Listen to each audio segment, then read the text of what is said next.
Hello my loves, thank you for joining me on another video today. My name is Annie and I post solved, unsolved and missing persons cases on my channel. If true crime is the kind of thing, you're welcome. Please consider subscribing to my channel. Today we are back to Nigeria. Our case today has a lot of moving parts, so just relax and follow this case to the very end. This is the case of Charity AIYEDOGBON.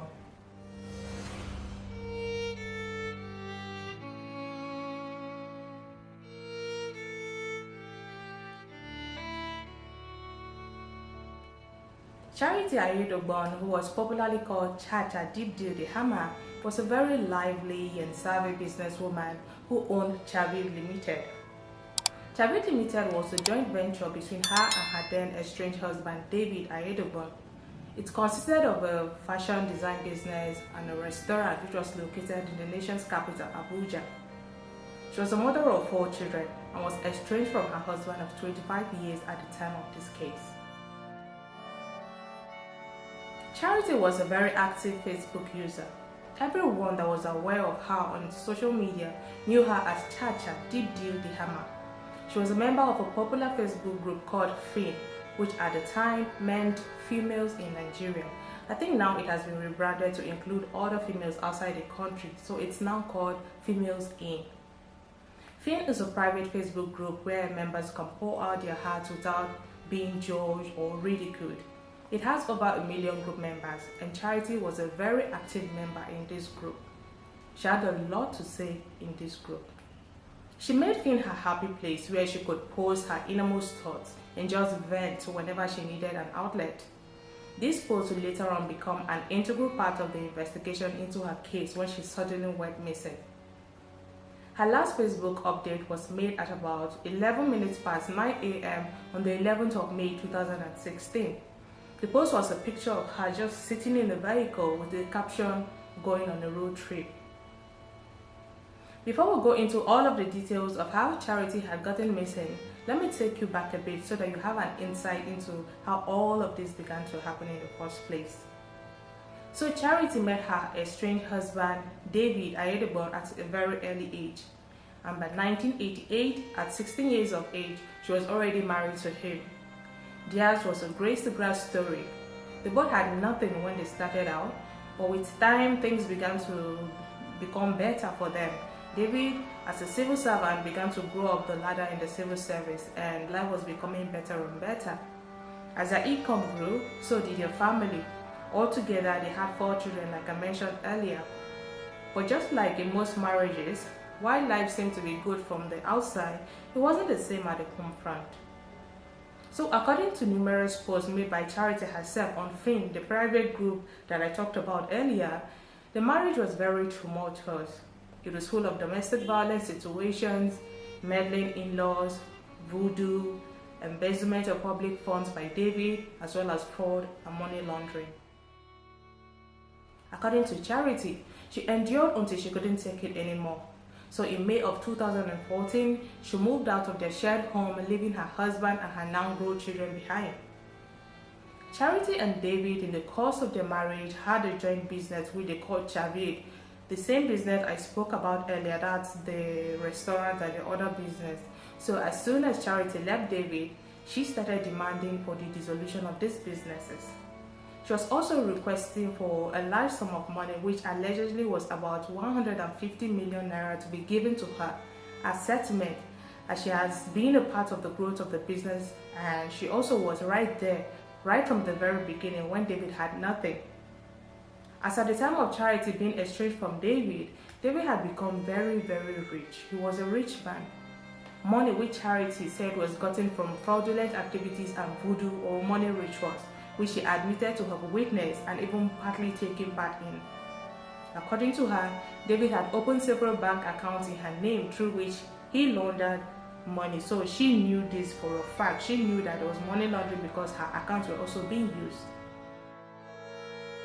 So she wrote a petition against David to the Independent Corrupt Practices Commission, alleging that David had numerous bank accounts through which he was embezzling public funds, and he was also laundering money by purchasing real estate in Nigeria and in the UK.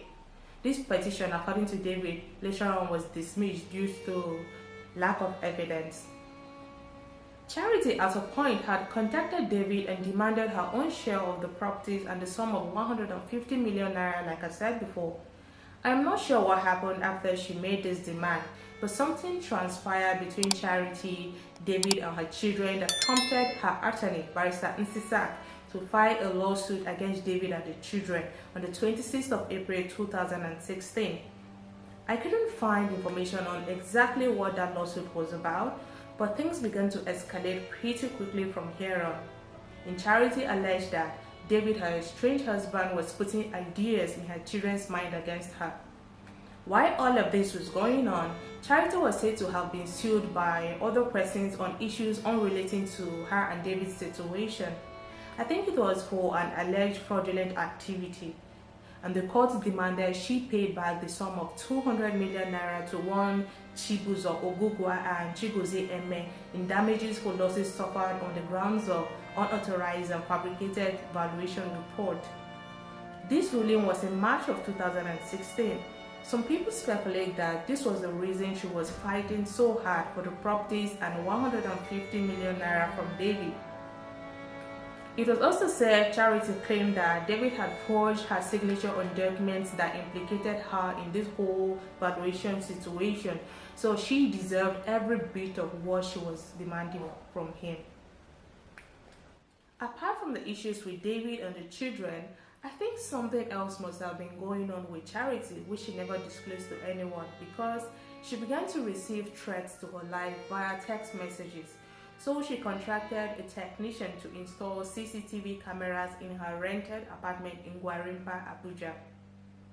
Now, Charity had this male friend called Joe.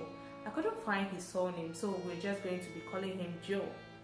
Joe and Charity were quite close, and Charity gave him the spare keys to her apartment so that Joe would let in and supervise the technician that was to install the CCTV cameras.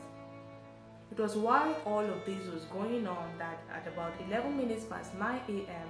on May 11, 2016, the Charity posted a picture of herself on the passenger side of a vehicle saying she was going on a road trip.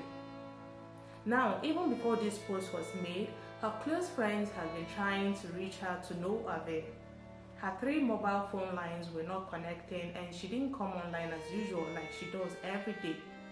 Then all of a sudden she just pops up online, drops this road trip post and goes offline immediately.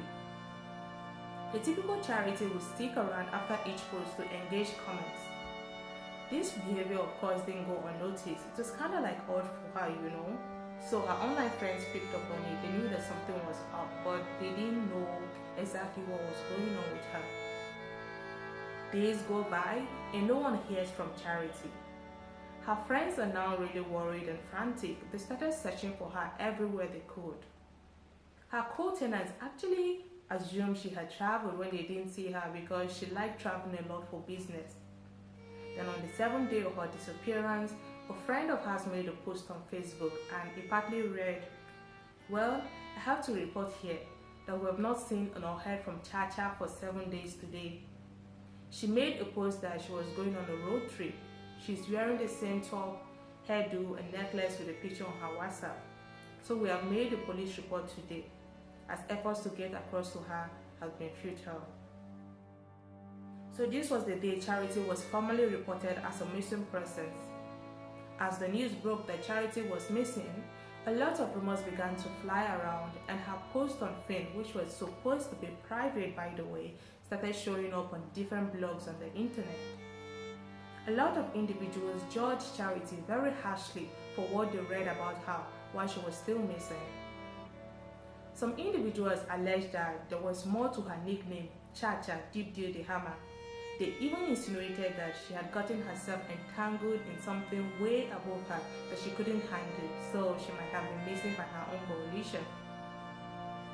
The police had started investigations already by this time, and they gained access into her apartment with the help of her landlady. In their apartment, they found nothing that pointed towards any foul play or like somebody has been hurt in that particular apartment. In fact, she had a full pot of stew on the cooker which had gone bad already. So if she really wanted to go on a road trip, Why would she just leave a freshly cooked pot of soup just sitting on the cooker instead of putting it in the refrigerator? This means that whatever had happened to Charity, she didn't know she was going anywhere. She was hoping that she would come back to eat.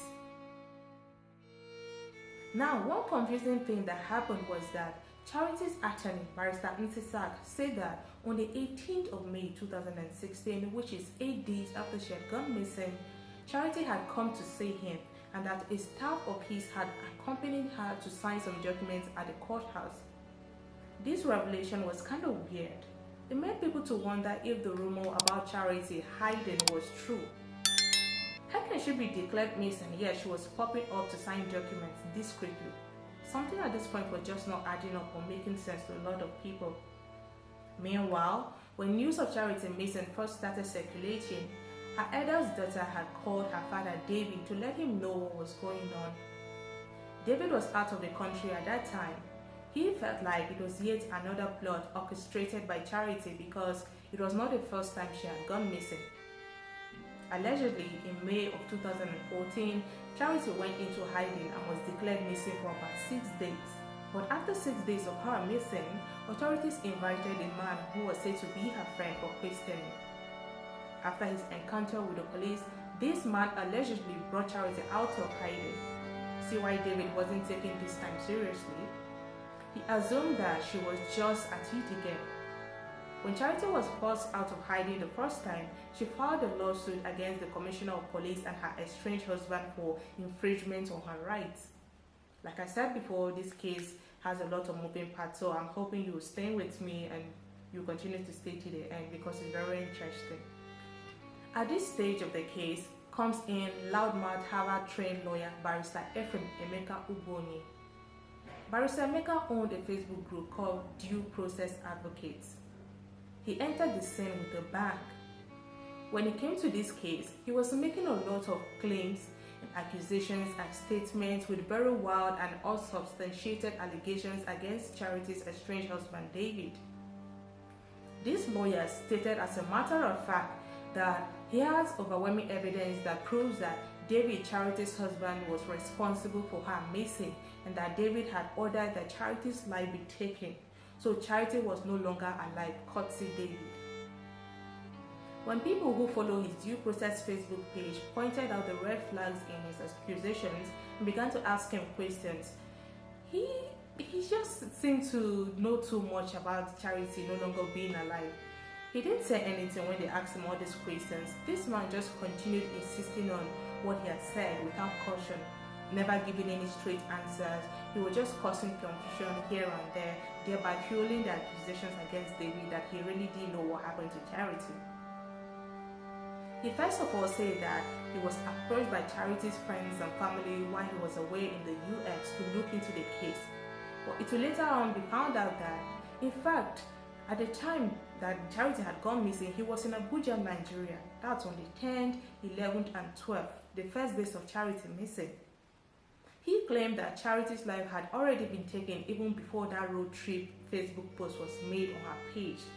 According to him, he independently investigated this case and he had come to the conclusion that because David was in a huge fight with Charity over money and property, he had decided that the only way he would win was to just do away with her. According to him, David had on that day cajoled Charity under the pretense of reconciliation and she innocently went along with it, and that was how she met her demise. He didn't stop there.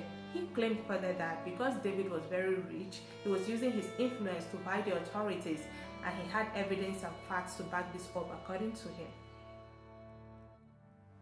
At a point, he put it out there that David was also after his life, so should anything happen to him, David AIYEDOGBON should be held responsible. This man was basically telling the entire world that David AIYEDOGBON was responsible for his estranged wife's demise. At a time, nobody was even talking about Charity being deceased. Everyone thought at this point that she was only missing, so he, Emeka, was actually the first person to talk about this angle of this case. Did Barrister Emeka know more than the authorities at this point for real, or was he just bluffing? So after he had put all of this information out there that Charity was no longer alive and he had pointed accusing fingers at David, David had to come out to deny having any involvement in whatever had happened to Charity, his estranged wife. Shortly afterwards, the dismembered body of an unidentified woman was rumored to have been discovered around the Buhari area council of the FCT.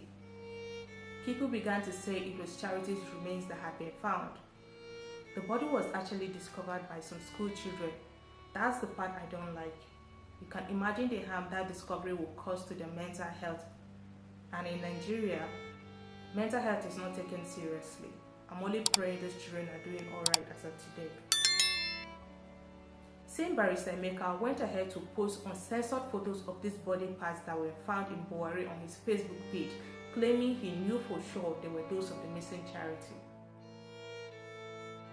Now, Charity's eldest daughter came out to make her own post on social media. She said the information about her mother being found in parts were false, that her mother was alive and the family had evidence that she really was alive and they were doing everything they could to find her. Let me read part of her post so that you will understand what she says. So among other things, she wrote, "The family have evidence from investigations that my mom is alive. I will not disclose this information as we are still working with you to find her. The police is working hard on this case and honestly we're getting positive results. My father and the entire family have been running around with the police to try to find her and bring this matter to a close. Also, my dad has put their disagreement aside and be in the forefront with the police to find my mother." So when she put out this statement, it got a lot of people confused because one minute the lawyer who is supposedly working for your family and looking into your mother's case comes out to say she's no longer alive. Then the next minute you put out the statement saying she's alive. If she really was alive, the people wanted to have the evidence, the proof that she claims to have. A lot of Nigerians were already invested in this case and they really wanted to know exactly what was going on. What did the family know? At the height of this case trending online after the body parts had been found, Juliet, Charity's daughter, the same one who had been very vocal about her mother's case online, released her pre-wedding pictures looking all dolled up and happy. Nigerians didn't like this at all. They didn't like this move very well. There was an outrage. They accused her of being insensitive to the situation at hand. It even fueled the rumor that her father David had something to do with their mother's disappearance, and that was why they cared less about the situation since they were already aware what was to happen. That wedding was later on put on hold after this backlash. Meanwhile, Nigerians were still waiting on the authorities to confirm if the body parts that had been found belonged to Charity or not. Barrister Emeka came again with another update. I'm just going to read this one out for you. It's quite a bit, so please just bear with me and listen. He said, "To put your minds at rest, Charity's body has been discovered and it has been identified to a reasonable degree of legal certainty. Nigerian police actually got Charity's body within a day or two after her life was brutally taken, but they were too incompetent and dysfunctional to identify the body. Besides, at that time, nobody had reported Charity missing. If you want to know the exact timeline of Charity's demise, it was shortly before that status update was posted on her wall that she was going on a road trip. Once it was confirmed to him that the job was done and that she was no longer alive, the person who all along had Charity's Facebook password updated her wall. That post saying she was on a road trip served many purposes. First, it was to conceal the fact that Charity was missing, and it was also to create a temporary excuse for her silence and lack of contact with her friends. Also, by delaying, it also gave the perpetrators time to dispose of her body. We believe her life was taken in the city at night and her body disposed of the following night. There is evidence that suggested that her body was not caught up until 24 hours after. The perpetrators left too many clues." That was a lot coming from someone who claims to know so much but will not tell even the police how he was getting his information and evidence. Eventually, Barrister Emeka was invited by the police for questioning. He was accusing the Nigerian police of incompetence and pointing fingers at people and blatantly refusing to back up his statement, so they had to invite him for questioning. Now, remember Charity's lawyer, Barrister Nsisa, the one who claimed to have seen Charity on the 18th of May, 8 days after she had vanished. It turns out that that was all a lie, like I said before. He recanted his statement and said he didn't see Charity as said, but he had forged her signature in an affidavit he had filed in court on her behalf at the time she was missing, thinking she would be found.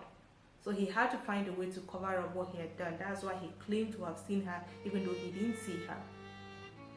Now, this is the part of the story no one was expecting. The truth about what had really happened to Charity was very different. The story is that shortly after Charity had walked out of her abusive marriage, she started dating again even though she was yet to be legally divorced. She met a 27-year-old guy on Facebook. His name was Chukwujekwu Paul and he lived in Ghana. Charity had even traveled to Ghana to meet with him and they began a relationship. They started dating and Charity, thinking she had found love, gave this guy access to everything she had. Her home, her car, her money. She believed she was genuinely loved by Paul. They dated for like a year, but when Paul returned to Nigeria, he saw that Charity had properties and businesses and a nice car. To him, she was doing pretty good for herself. Not knowing the full extent of her legal issues, he decides that he needed and deserves all these nice things that Charity had more than she did.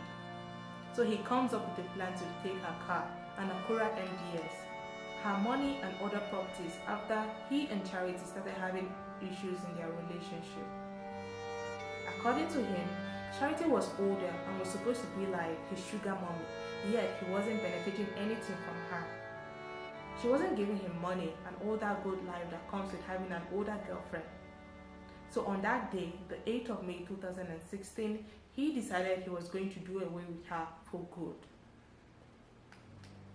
He recruited his friend, 28 years old Emmanuel Adoga, to help him commit the crime. So the next day, being the 9th, they put their plans into action. Paul Chukwujekwu invites Charity out for drinks and put some sedative in her drinks while she wasn't paying attention. The two friends then moved her to the Kagini area of the FCT and cut her into pieces. The pieces were then packed into sacks that were then dumped at the Buhari area. It was later found by the school children. The post that was made by Charity about the road trip was their handwork, and she was already deceased by then. The two friends then took her car and drove up out of the city. So Barrister Emeka had been right about this part after all. Now, what the public didn't know all along was that the police had been on the trail of Paul Chukwujekwu but hadn't made it public. He had been invited for questioning but he didn't show up. A warrant for his arrest was issued, but somehow Barrister Emeka got himself involved and told the police he would personally bring Paul into the police station. How he got involved in this Paul's case and this situation now, it's really confusing. I really do not know. But when the time came for him to produce Paul, he called the police to say Paul Chukwujekwu was no longer in the country. So the police got him arrested in place of Paul. They didn't have time for his BS this time around. If he claimed to know where Paul was and was supposed to bring him in, and all of a sudden he's cooking up story, then they would take him in place of Paul. Eventually, Charity's car was traced to the city of Enugu, which is in the eastern part of Nigeria, about 8 to 9 hours drive from the capital Abuja where the crime had occurred. It was located with a guy called Ikechukwu Eziodo. Even though the plate number was already changed, it was still pretty easy to identify it as Charity's car. But unfortunately, Ikechukwu refused to talk to the police. The police arrested another guy who told them Ikechukwu is the only one who knows the true origin of that car. Ikechukwu, now backed up to the corner, had to come clean. He led the police to his own younger brother, and this younger brother of his turned out to be the same Paul Chukwujekwu. The Paul that police have been looking for all this while. The Paul that was supposedly out of the country. He was actually hiding out in Benin City, just 5 hours west of Enugu. On the 1st of June 2018, about 2 years after the fact, Paul Chukwujekwu was arrested and in typical Nigerian police style paraded. When he was asked why he did what he did, he said it was the devil on greed. And people just love to blame the devil for their own decisions and their actions. Anyways, This means David, Charity's husband, was innocent after all, so he sues Barrister Emeka for 10 billion naira for falsely accusing him. Ultimately, Barrister Emeka was charged with extortion, impersonation, injurious falsehood, and false information. He was never charged for actually being involved with whatever happened to Charity, even though it was later found out that Barrister Emeka may have had some sort of relationship with Paul Chukwujiku. This was based on his cell phone log. Remember when he said he would provide Paul, but later on said he had left the country? Yes, something was going on at that time, but really do not know the details. So I'm going to just leave that part out of this. At the end of the day, Barrister Emeka might have been genuinely trying to assist in solving Charity's case, but the way he went about it was totally wrong and unethical, and this got him caught up in something way above him. It will later come to light that he actually had been disbarred in Maryland and in New York before moving to Nigeria because of his unethical practices. As of today, he also remains disbarred in Nigeria. Charity might have had a bad marriage and a troubled life, but she was trying to get herself back on track and find love again, which everyone truly deserves. But to be taken out the way she was, she didn't deserve that part. Just like in the Lizzie Njideka Nzewe's case from Nigeria, boys are not smiling. Everyone wants to get rich quick on another person's account without putting any hard work into it. That's not right. I'm going to say here again that we should be careful the type of friendships and relationships we get into as the days are bad. With that being said, that's it for today's case, my loves. Please subscribe to my channel if you enjoy this type of content. I'm leaving you with this playlist I take my interest to. Have a nice evening, and I'll see you next video.